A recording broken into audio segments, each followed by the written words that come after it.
महाराज जी, तत्वदर्शी संत की क्या पहचान है? कृपया प्रमाण सहित बताइए। तथा गीता अध्याय 18 के श्लोक 62 में गीता ज्ञानदाता अपने से अन्य परमेश्वर की शरण में जाने को कहता है।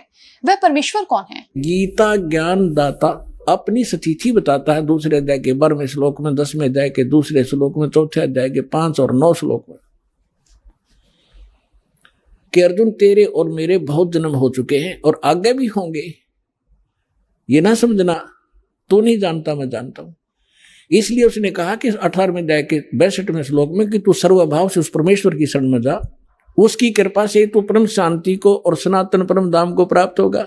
श्रीमद् भगवत गीता अध्याय नंबर 15 के श्लोक नंबर 1 से 4 में कहा है कि ये ऊपर को जड़ और नीचे को तीनों गुण रूपी शाखा वाला संसार रूपी वृक्ष है, और जो संत इसके सभी पार्ट्स को विभिन्न विभिन्न बता देगा वह तत्वदर्शी संत है, वेद के तात्पर्य को जानने वाला है।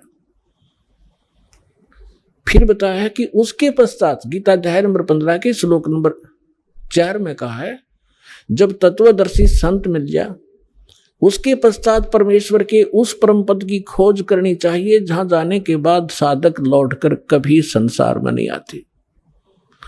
और जिस परमेश्वर ने सभी ब्रह्मांडों की रचना की है, अर्थात जिस परमेश्वर से संसार रूपी वृक्ष की प्रवृत्ति विस्तार को प्राप्त हुई है, भावार्थ है कि जिसने सब ब्रह्मांडों की रचना की है वो कंप्लीट गॉड है, वो पूर्ण परमात्मा है। केवल उसी की भक्ति करो, गीता ज्ञानदाता स्पष्ट कर रहा है। और फिर कहता है कि अर्जुन